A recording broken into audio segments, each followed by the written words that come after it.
I'm your host, Welcome23. You're joining me for Elementalist Twitter past Chapter 3, Silent Night. You're still in shock, remembering how the spirit of the Deloon girl transformed into spirit or ghost of Solstice past before your very eyes. Did she become the ghost? How did this happen?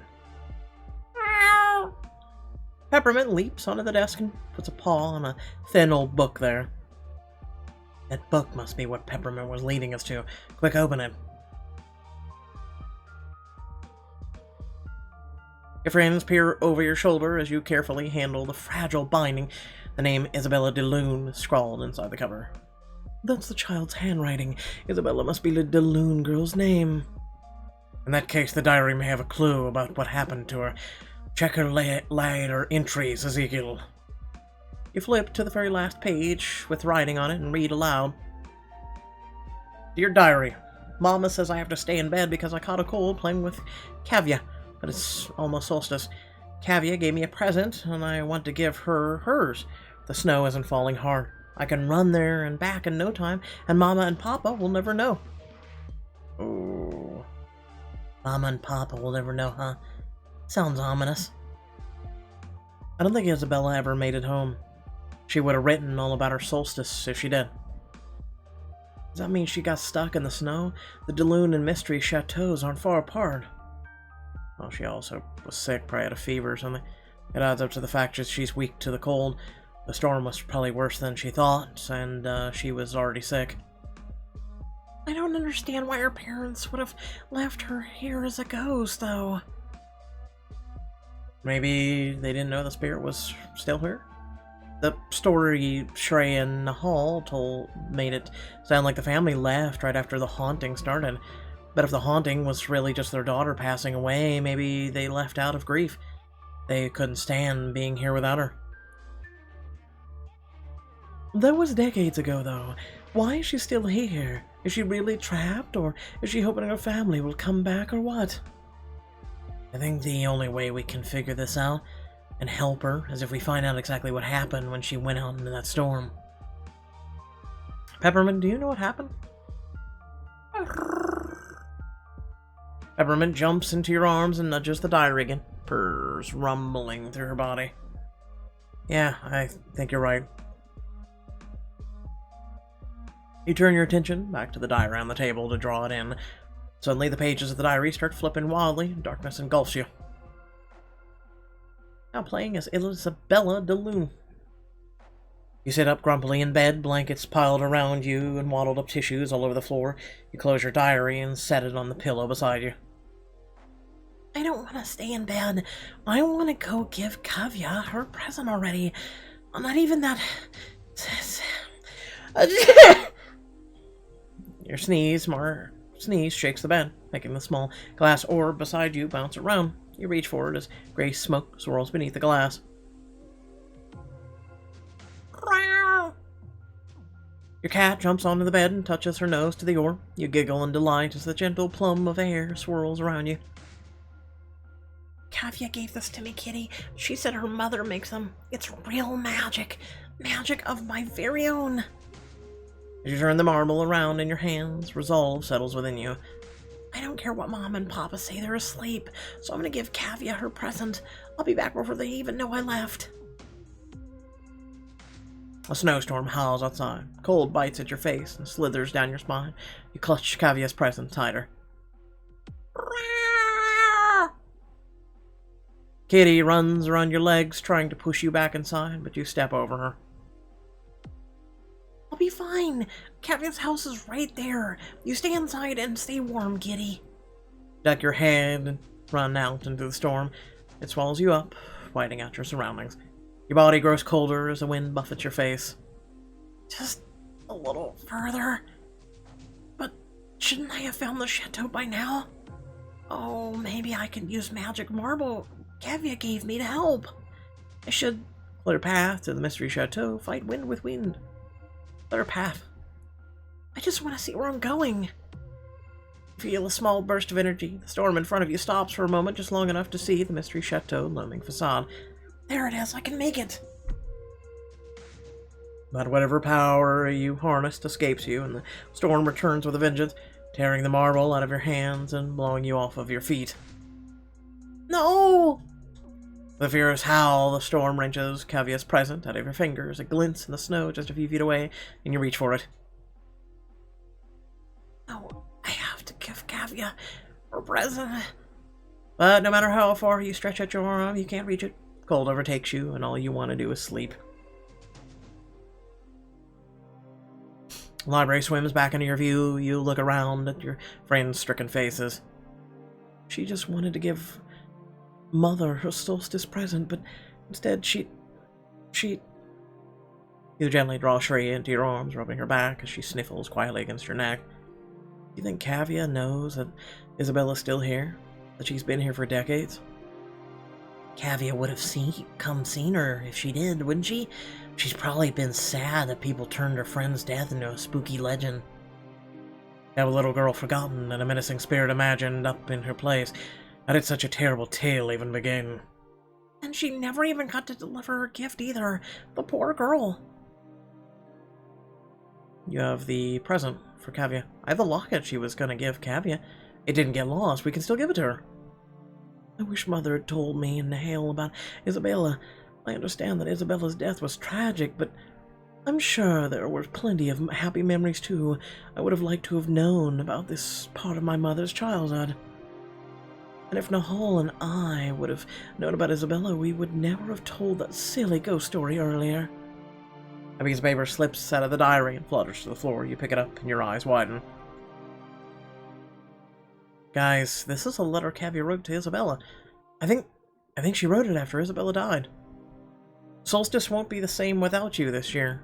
But when I start feeling sad, Mother says to think happy memories of you. Aw, listen to this. Remember when you finally helped me learn that wood magic spell? I'll never forget it. I still think you could have become attuned if you got the proper schooling. Though Isabella couldn't do magic? Sounds like Cavia taught her about the magical world anyway. She gave Isabella the air marble and they worked together on spells. You're right. Tim jumps in front of you, body tensed. You hear a cough from across the room and look over to see Isabella, her form pale and ghost-like. Cavia was supposed to keep magic a secret from me, but instead she let me help her with the spells, even though I couldn't do any. Peppermint runs across the room and jumps onto Isabel's shoulder to nuzzle against her face. There you are. I've been looking for you. Atlas and Beckett step in front of the rest of you, already on guard.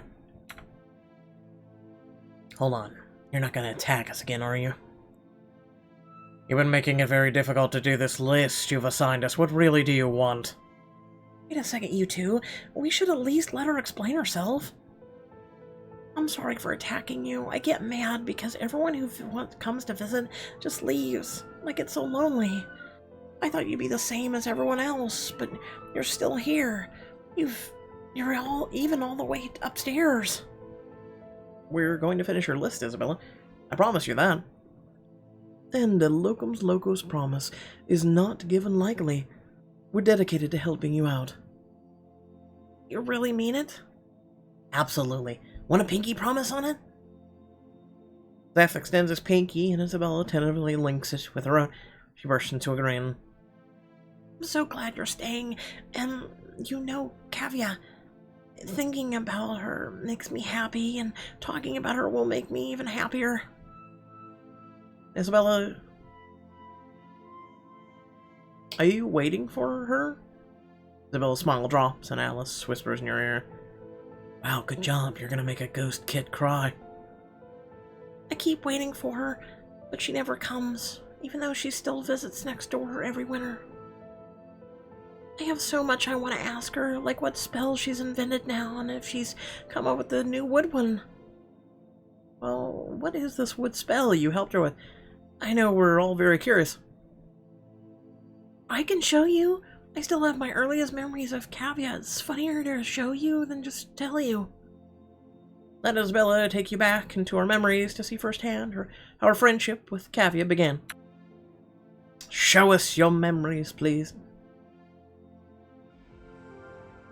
We'd love to see what you remember, Isabel. Okay, we're gonna go way far back, so hang on tight. Your surroundings blur around you, and you feel yourself being pulled towards a brilliant white light.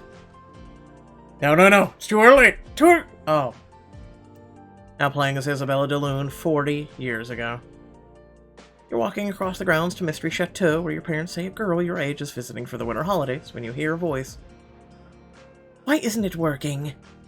You sneak behind the fountain to watch as the girl waves her hands at a tree branch above her. I said bloom! A strange wind seems to swirl around the girl, and a soft golden light glows over her hands. But when you blink, both are gone. Did I imagine it? Why is this so hard? I'm a mystery. Move closer for a better look. You sneak around the fountain, and the girl doesn't notice you. Come on, you can grow one teensy leaf. The girl waves her arms some more, and the strange energy swirls around her again. Whoa. She spins around, spotting you in front of the fountain. Hey, are you spying on me? What are you doing? The girl grins, looking smugly. That was a wood spell. It's very advanced, so it's not surprising I can't do it yet. But just you wait. I'll live it down in no time. Spell? You mean magic? Yes, magic. What else would I be? Magic's real? The girl gives you a strange look, and then her mouth falls open. I thought you were saying it strangely, but Mother didn't say our neighbors were tuneless. I would have been more careful. What did you just say? Nice to call people names. It's not a bad word, it's just means you can't do magic. You really can't do magic? I don't think so. I've never tried, though. You never made a snowball without touching it? Gape at snow as snow floats up in front of you and packs itself into a perfect circle. The girl's smug grin grows. Teach me how, teach me how! Oh, you just kind of reach out with your mind and sense all the water and the snow everywhere. Then it feels like you're holding it. I'll reach out with my mind. Scrunch up your face in concentration, trying to sense the water inside the snow. I gotta hold it with my brain. But all you feel is ridiculous. This really isn't working. Hold on, I think you're doing it. The ball rises up from the ground and floats in a circle around you. I know that's you, silly. Guess I really am a toonie or whatever you called me. Girl lets out a sigh and sits on the edge of the fountain. You join her. Well, it was worth a shot, but you are sure you aren't scared of me or my magic. Toonless aren't supposed to know about us.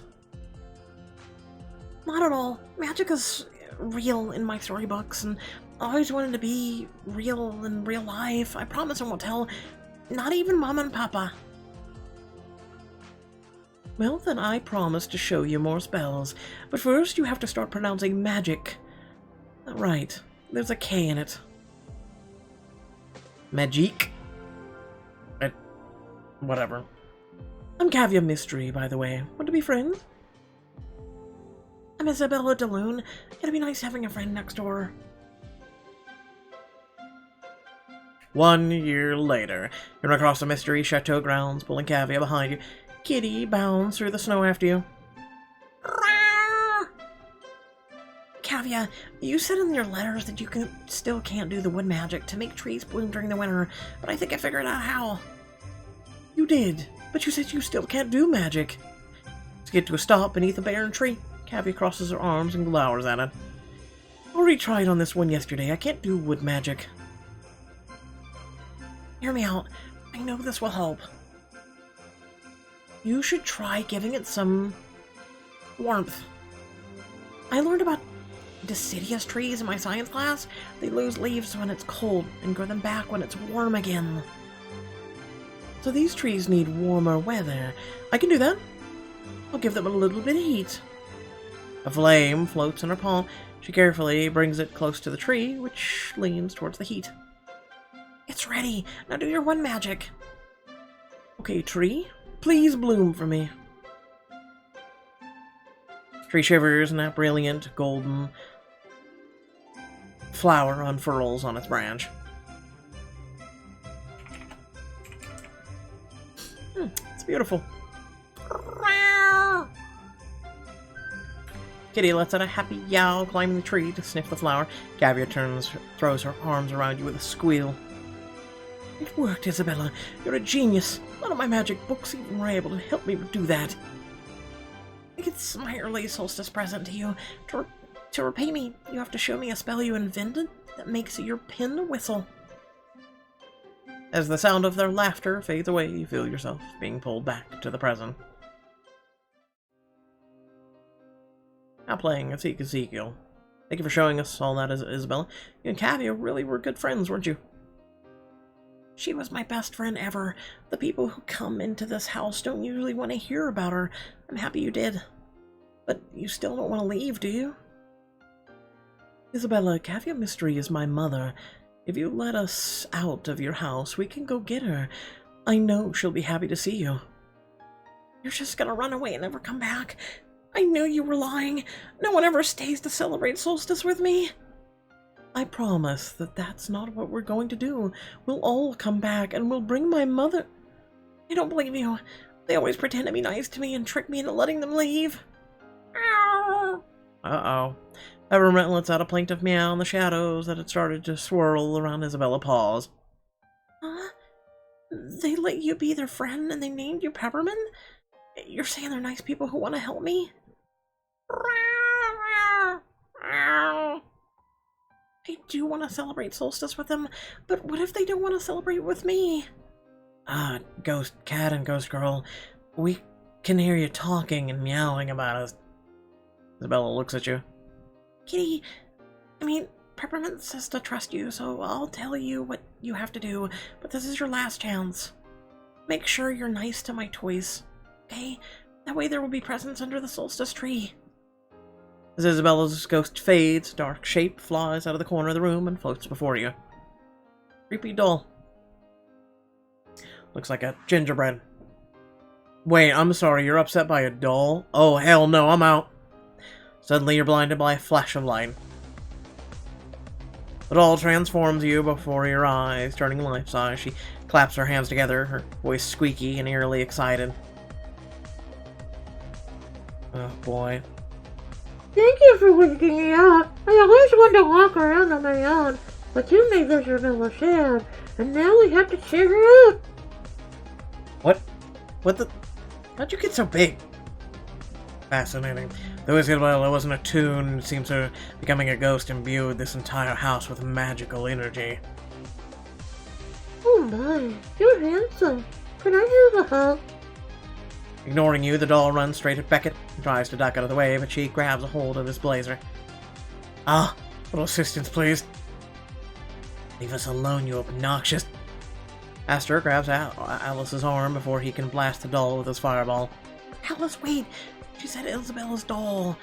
We shouldn't hurt her. He's right. Dude, don't forget, you had to search the shadows for forgotten treasure. And buried again with the tape and measure. Guys, I thought of something. Buried again with tape and measure. My abuela uses measuring tape when she wraps Solstice presents. These toys must be treasures Isabella wanted us to find. We have to wrap them up for her.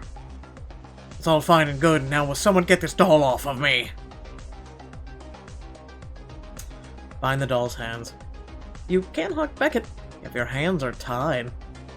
You manipulate the metal from the chandelier above you, twining it into thin handcuffs that fasten the doll's hands together. Oh, I'm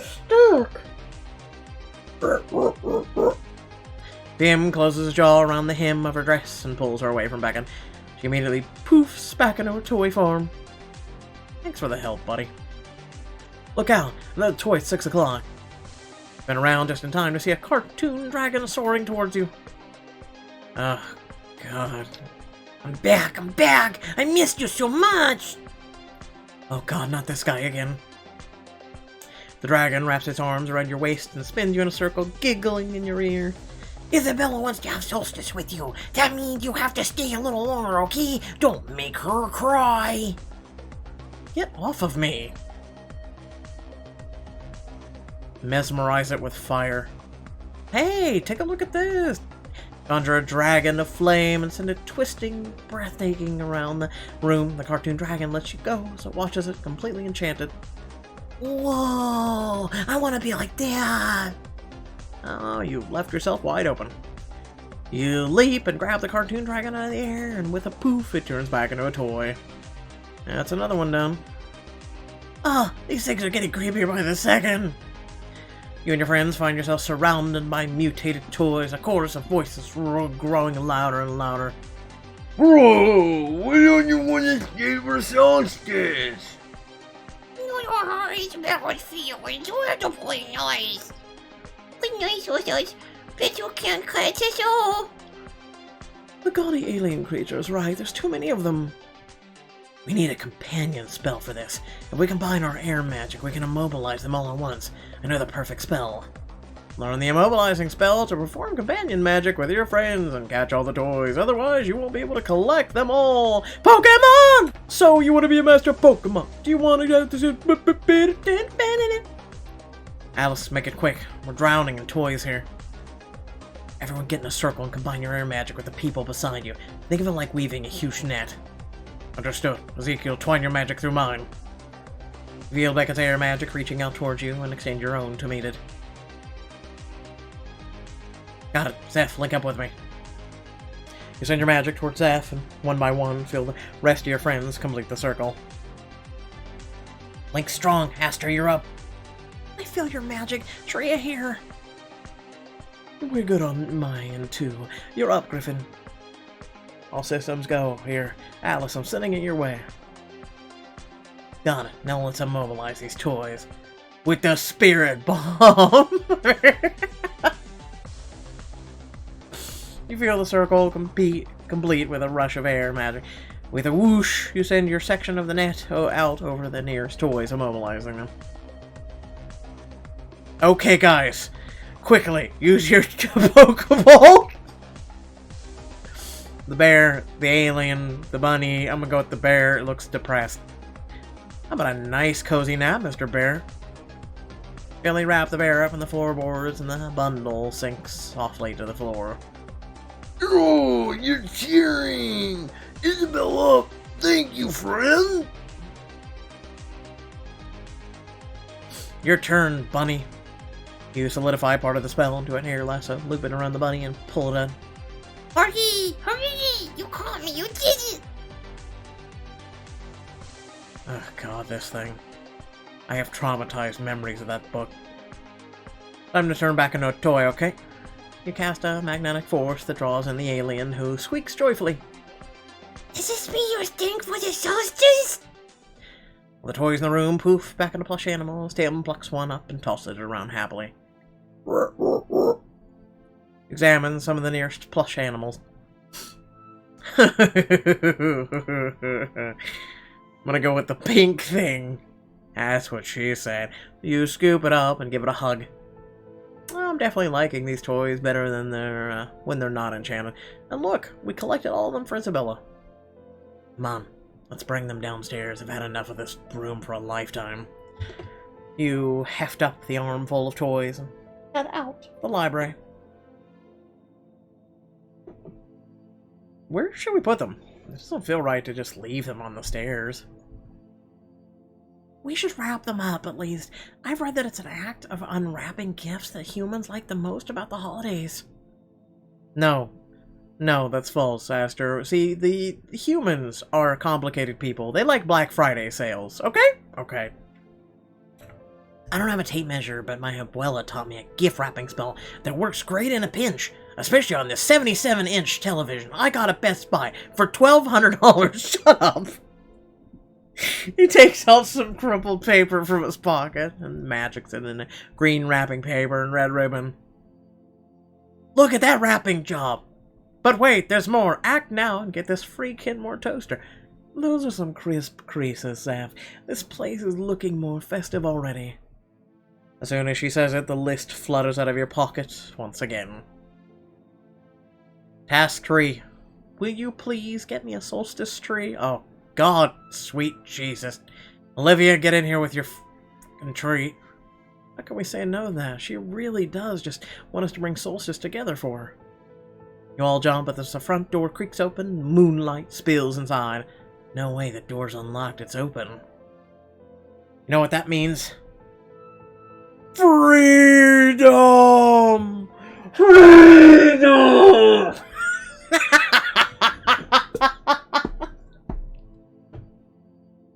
Woohoo! Let's get out of here. He sprints towards the open door, but an axe flies out of the darkness and buries itself in the door with a thunk. Yep, now she's trying to kill my ass. Here's Johnny. Oh my god, Isabella's trying to kill me. Calm down, you're nowhere near the door. I think Isabella is trying to help us out. We need an axe to chop down a tree, do we not? Griffin hefts up the axe and strides towards the door, waving the rest of you after him. Alright, locums locos, the sooner we get this tree, the sooner we give Isabella the solstice of her dreams. Who's with me? You know, Tim, you're starting to get creepy. Tim dashes after Griffin, and the rest of your friends follow.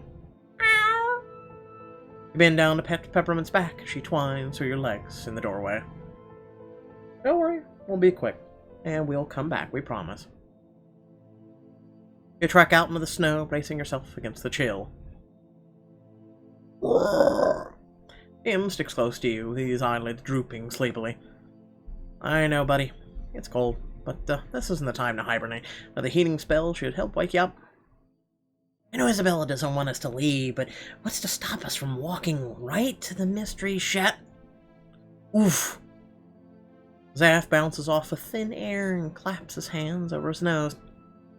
As I suspected, there's a ward around us. It seems we're limited to a path laid out by those pebbles. You glimpse a subtle shimmer in the air and look down to see a faint trail of pebbles in the snow. You follow it around the back of the chateau and into the edge of the woods. It's a beautiful sky.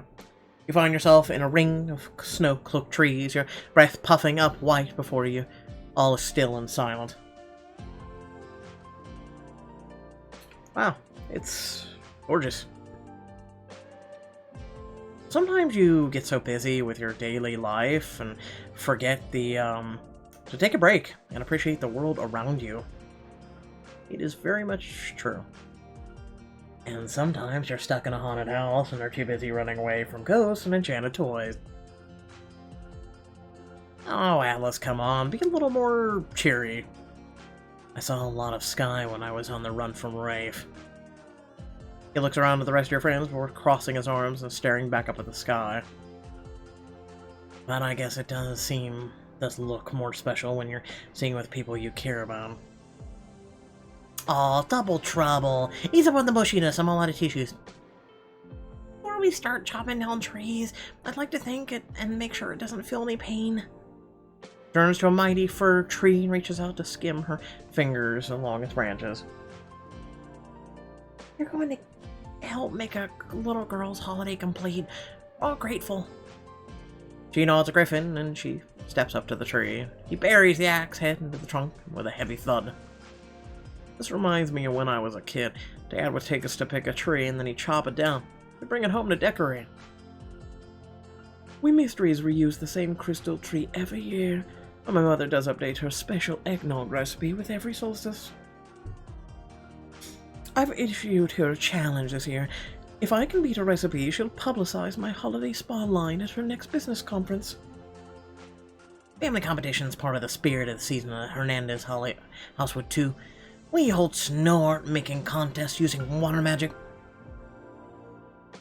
I don't do holidays, so moving on. Beckett scowls as everyone looks at him expectantly, but relents. If you must know, Katrina makes us go caroling every year. It's rather mortifying. I am sure you secretly like it. Family time special. Speaking of, it's Alice's first winter with Mom and my foster parents. And we could all got him to swap cookies with the neighbors, wear a onesie, decorate a gingerbread house. I do the house. I still don't get why you didn't let me eat it afterwards. What's the point of making a house of cookies if you can't eat it? The point is it's decoration. Plus you dropped half of your ingredients on the floor. Your house is totally contaminated. Listen, okay? I picked it up 5-second rule. Whatever. Like, it's still better than yours. Alice got so competitive he kept stealing pieces from the rest of us to build a gingerbread mansion. My gingerbread people deserve a life of luxury. Rent's pretty steep, though. The cost is gingerbread sacrifice the month I ate the Marty. Alice, I'm curious, did you and your foster parents share any holiday traditions? Alice bites his lip, looking pensive. We did have one. We'd each share a wish we had for the new year. I guess I kind of miss it. I mean, it's cheesy, but I don't know, maybe it's something we could all do, if you don't think it's lame. I like it. It sounds like a wood nymph ceremony that involves making wishes for the future to encourage new forest life. Oh, this is perfect. I've already got a bucket list going on, and I'm waiting for the perfect time to tell you what's gone it. Oh, I love the sound of tradition. I think a lot of the wishes will be about you, Ezekiel.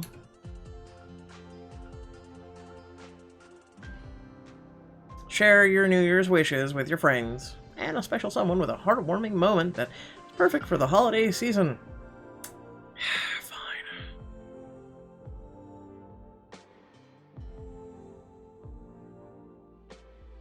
Griffin sets down the axe, and all of you gather close together, looking eager to share your wishes, except Atlas, who suddenly hesitates.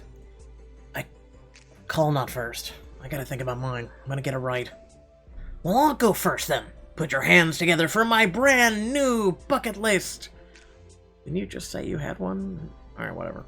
Steph clears his throat and then begins counting his wishes off on his fingers. Well, this year I want to beat Beckett in a trivia contest and win in hand-to-hand combat against Atlas. I find neither of those very likely.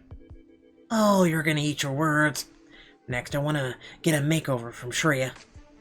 Done. I've been wanting to get you out of the jean jacket for ages. No offense. Much offense, but anyway. I also want to do a disaster relief volunteer trip with my man Griffin. Bro, you always welcome to join me. I like having you around. Thanks, man. Let's see, what else? I want to learn some awesome wood nymph magic from Master. I'd be delighted to teach you. Steph, I'm not knocking your list at all, but these sound like New Year's resolutions of all things you want to do with Locum's logos, not wishes. You got me. When I was doing my bucket list last year, I realized that was what made it special. It was... You better not say the friends you made along the way. The friends I made along the way! He dodges a snowball from Atlas and takes cover behind you. And I've been having trouble figuring out what I want to do with you, specifically, Ezekiel. There are so many possibilities. Stop touching my ass, Seth. I wanna... You be Professor Condos's office. Enter the annual Dragon Links eating contest. Oh, did you forget what happened that time I tried to eat a bunch of Dragon Links freshman year? I belched fire! Oh, come on, Zeph. You can eat anything if you put your stomach to it. We just gotta train a bunch and stock up on antacids. It'll be fun. Zeph considers for a second, then grins. Alright, I'm in. Little mouse singeing never hurt anyone. Well, I wish for a new fashion line from Hazel and Eugen. Tickets to Barcelona pastry soiree, and a golden merino 7-league boots. Oh, and on a more serious note, I wish to spend more time with Nahale. I feel like I haven't entirely been the best big sister I can be. One sibling to another, I think you're doing a great job, Shreya. Shreya loops an arm around your waist and presses a warm kiss to your lips. Most of all, I wish for more time with you. Ah, we already spend all of our time together. I mean, we're roommates, and we're dating. Oh, but you know I can't get enough of you. This is where she clones you. Yep. Beckett steps before all of you, though, about to give a presentation. Standing up straight, he smiles proudly. In the coming year, I wish that my presentation on elemental combination theory is received with well at the Academy of... Jesus, this word. Thaumaturgical theory. And Zeph pantomime yawning and fall asleep. Sorry, did you say something, Beckett? And I wish to embrace campus life in Pendergast. You've all taught me that college isn't just about academic achievements. Talk about character growth. I couldn't agree more, Beckett. Canopy leaves above you wrestles, and Astor reaches out to touch the tree trunk. As for me, I wish for another happy year at Pendergast, and I hope in the future other saplings will get it to attend to. I'm sure they will. you've been working so hard with Professor Contos to expand the cultural exchange program. We've got to hear from the legend himself. Lord Griffin, what are your wishes for this year? To your surprise, Griffin casts his gaze downward, towing at the snow. Actually, I want to work on something personal. I always place too much pressure on myself to help others instead of taking care of myself. This year, I'm wishing for wisdom and perspective.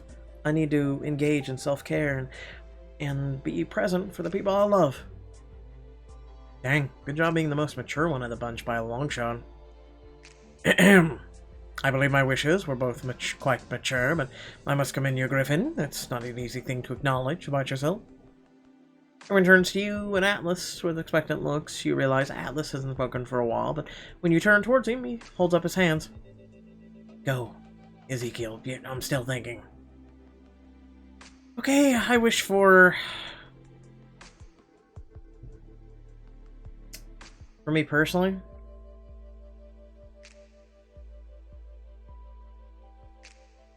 I wish for better health. I wish I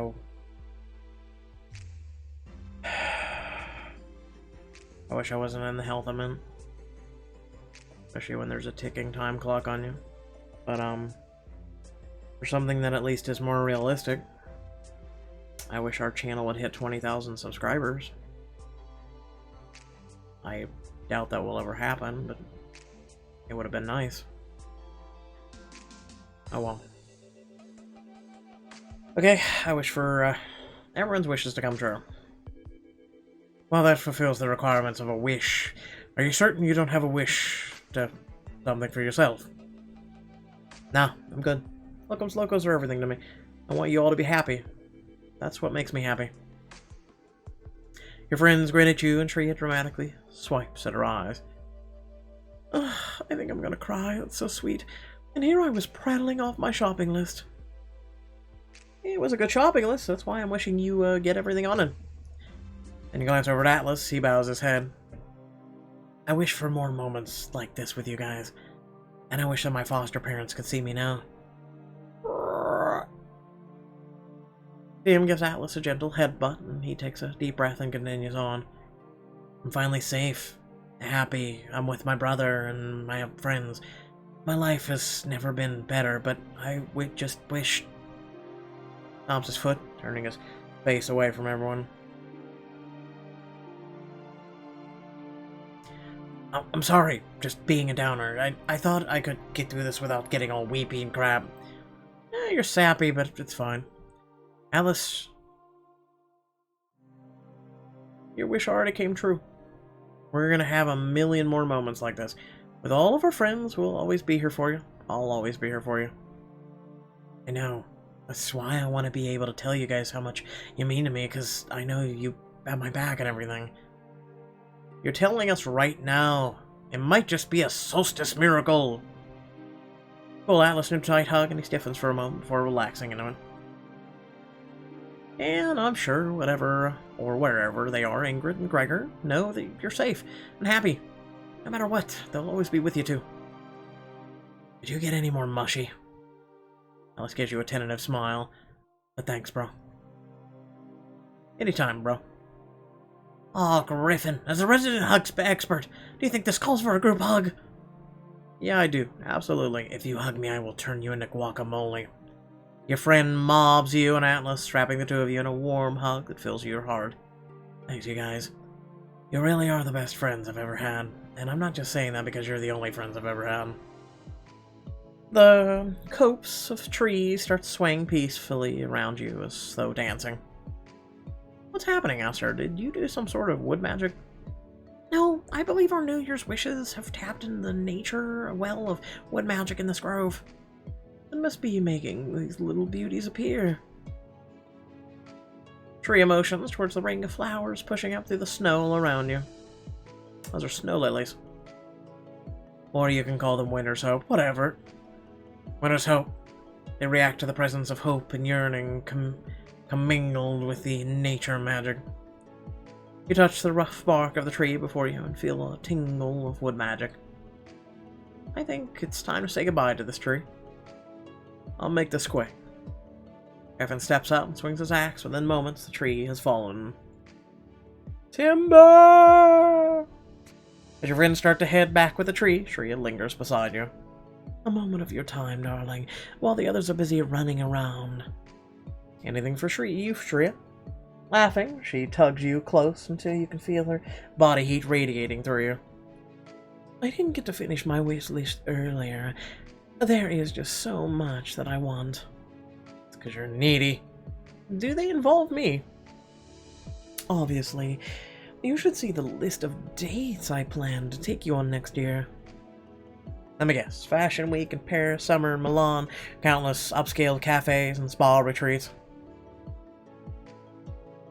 You read my mind. I have a whole planner devoted to what I'd like to do with you, and regarding what I'd like to do to you. Oh. Oh my. Shreya cups your face in her hands and softly kisses you, her lips teasing and tender. You wrap your arms around her, deepening the kiss for an electric second until she pulls away. There's a little hint. You know, a hint isn't enough when it comes to you, Shreya. I'm all in. Oh, fine. Let me give you more than just a hint. He draws you in again, kissing you again with a fiery intensity that leaves you gasping and desperate for more. You linger in the clearing a while longer before following after friends.